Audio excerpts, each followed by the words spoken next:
Welcome to Tent Talk, the podcast with Nancy McCready, where we talk about life under the big tent of God's presence and the provoking process of discipleship. Here we go. Hey everybody, this is Nancy McCready. Welcome to Tent Talk. So glad that you're on with me today.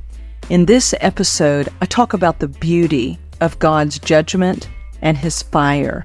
I talk about the beauty of His purpose in it and how there is always the afterwards when judgment comes. Listen up, and I think that you will have your mind completely renewed where judgment is concerned. Hey everybody, I'm so glad that you're with me today. I am being deeply, deeply stirred, and I'm a strong believer in not going on this journey by myself and trying to bring along as many people with me as possible. So here on Tent Talk today, because I am being so deeply, deeply stirred by the Lord to come to the place where I again embrace what it is that He has embraced me for. And He's embraced me for Himself. Not just that I would have a better life because I have received Jesus, although I most certainly have not just a better life, but a new life altogether because I share in His actual life, that He came for me to deliver me from myself and back to Him for His original purposes for why it is that He made me. So when God begins to tap me so deeply that He's not just tapping me to make sure my theology is correct, but He's tapping me to remember that He is my theology, He is my destiny, He is my goal, He is my purpose. I exist because of Him, and I exist for Him. So welcome to Tent Talk today. He's tapping me to remember why even that this podcast is called Tent Talk, which is out of Isaiah 4.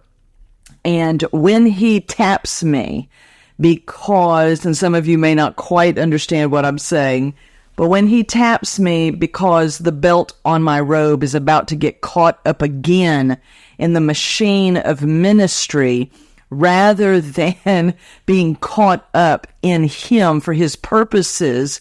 Because why is it that we have Tent Talk? Why is it that we talk, period? Why is it that we study the Word? And all of that is so that we speak as a mouthpiece of Him. I hear what my Father is saying, and I say it. I see what my Father is doing, and I do it. So I am coming back to the place today because He is tapping me so deeply that I must say what He's saying. And anybody that knows me knows that I don't apologize for repeating myself. I hope that God gives me many great ways to communicate His heart, His love, His mercy, His repenting voice calling us to come and turn away from everything else and to turn to Him, that He'll give me as many ways as possible to be able to get that message out. But do not let the message be mixed. This is what He's telling me today. Even as I'm in rewrites of my book, even as I'm visiting with people, even as I'm recording this podcast, He's telling me, Nancy, the message cannot be mixed. So He shakes so as to make sure that everything stays focused. And so again, I don't want to go on this by myself. So this is what the podcast is going to be about. And to not have the belt on my robe be caught in the machine of ministry is a reminder to me that I am His. You are His.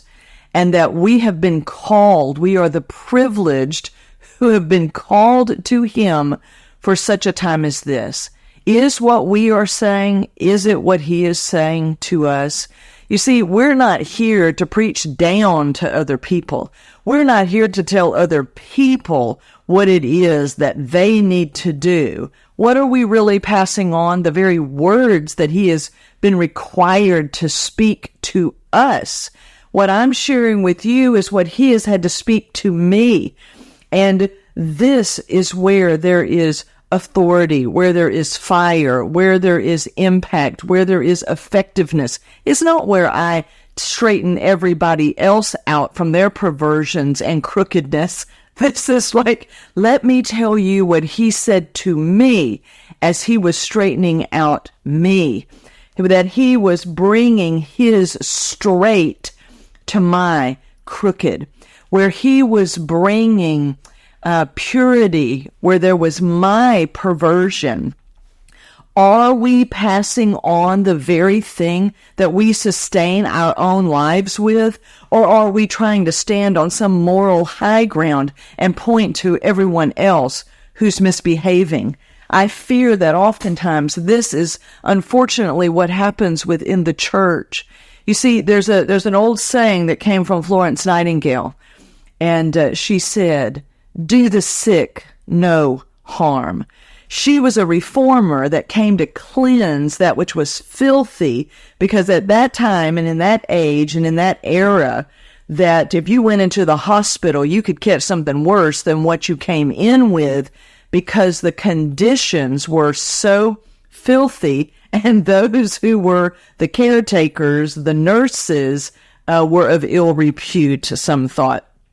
And when Florence Nightingale came in, the lady of the lamp, she came in with some fire, and she would stay up all night if necessary, but she was going to reform the hospital system and create, in many ways, the hospital system. So a reformer is someone who comes in with fire to bring back to a purity and to a purpose that which has been lost or was never fully even walked in. And so when we as the church, I say this to those who I work with and all is, look, we got to do the sick no harm. People ought not come to church and catch something worse than what they came in with. Yeah, they came in with sin, and then we heaped upon them religion and just behave and do good and have a seat. And, you know, and what's happened is that if we are not careful, if we are not careful, then what happens is they catch something worse when they come into church than what they had when they came in. You know, the old preachers would say things like that the hardest of hearts is not the sinner. The hardest of hearts, the hardest ones to reach are the ones who sit in the pew week after week, hearing the word of God, yet have no intention whatsoever of repenting from their wickedness. Wow. I'm telling you, the preaching that is completely born of the fire of God is very powerful. And of course, we think of the fire of God as the judgment of God.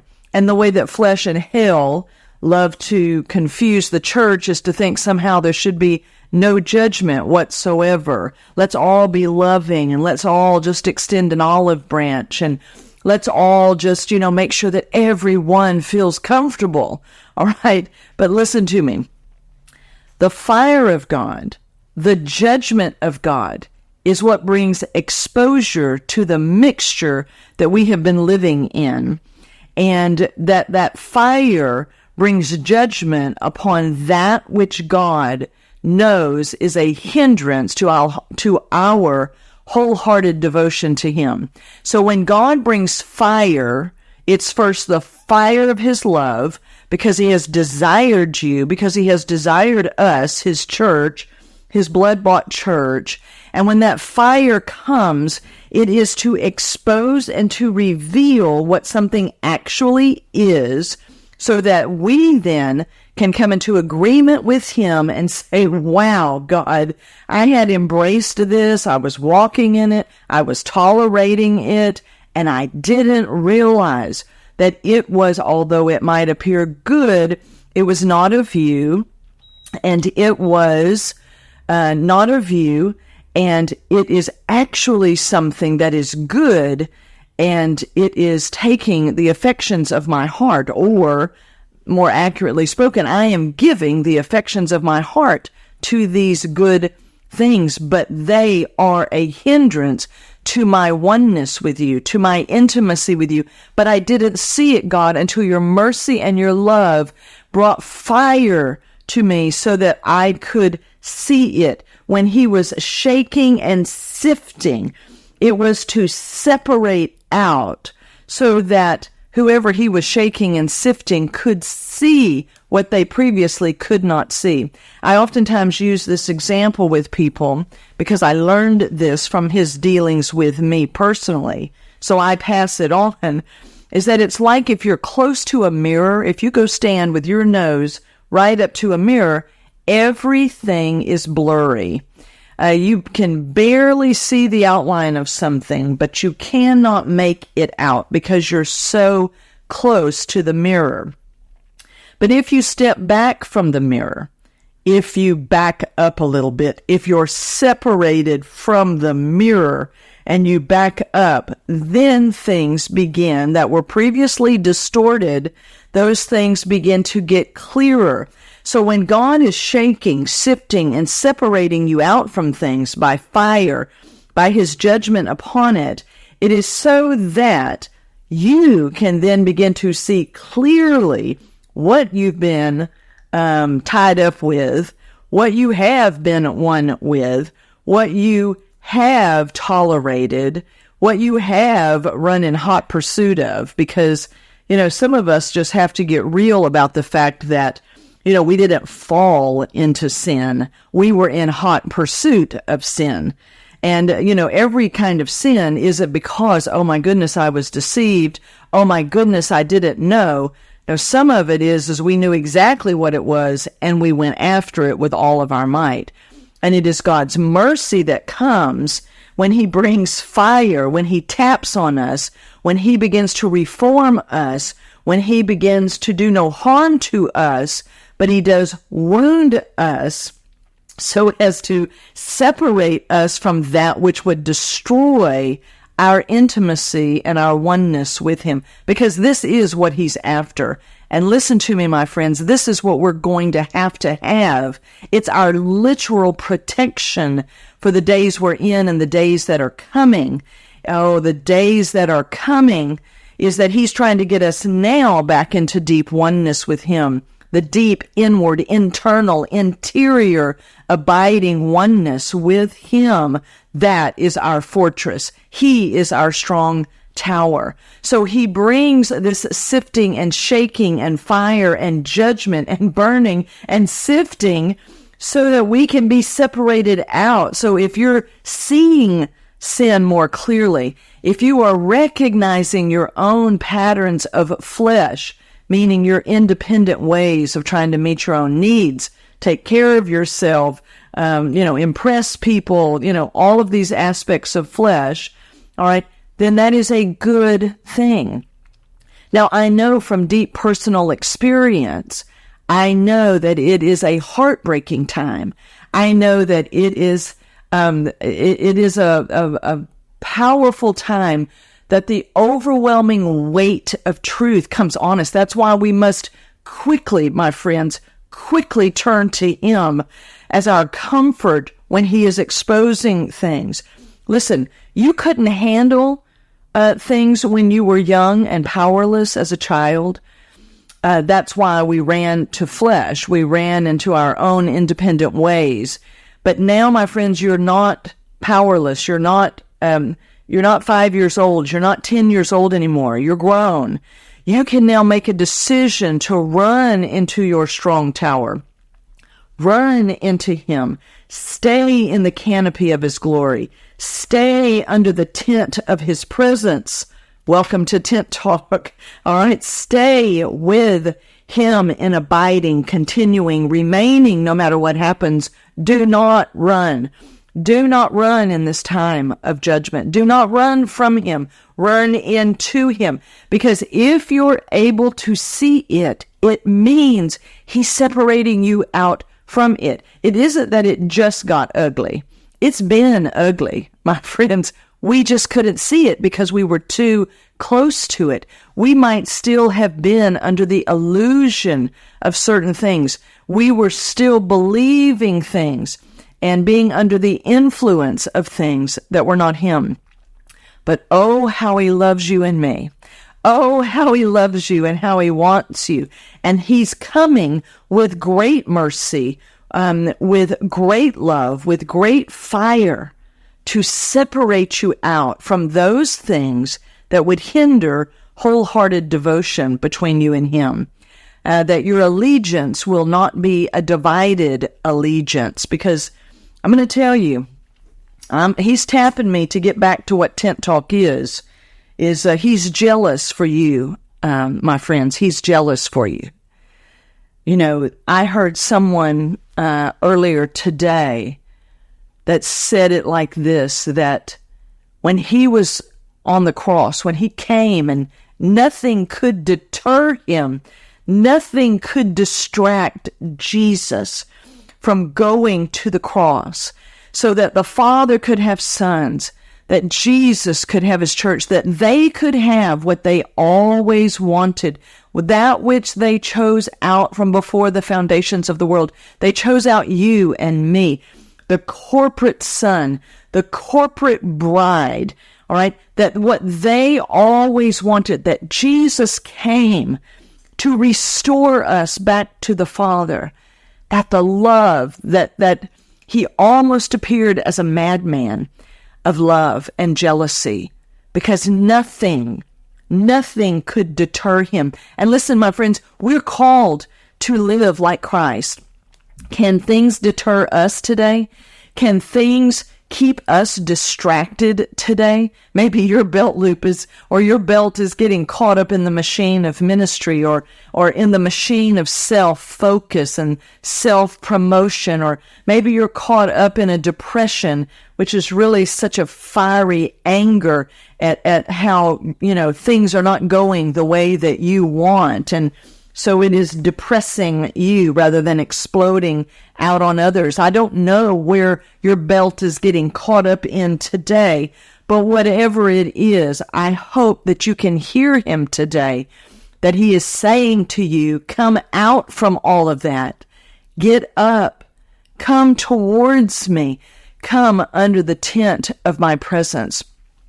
He wants this to be experiential between you and him, because his love is what caused him to create us in the first place, right? Love is what caused him to send his son. God doesn't just forgive you and I because he loves us. No, it was his love that sent the sacrifice who would have to die and pay for every single sin and do many things upon the cross, all right, so that we could be returned to our oneness with him. You see, he loves you, and judgment is when he says, this is how I judge this. This is what I say about your flesh. This is what I say about sexual sin. This is what I say about this. Now, will you, if he were talking to me, and trust me, he is, if he says, Nancy, will you say what I say about it? So you see, this is where judgment and confession come in. He judges, and I confess and agree with him, and he is able then to remove it. He removes the barrier. And I want to encourage you, as I am being encouraged today, is to run towards agreement with him. Run towards coming into agreement about the judgment, about what God says that it is, because he is coming after our defiled independence. For more information on Nancy, please visit nancymccready.com or follow her on social media at NB McCready.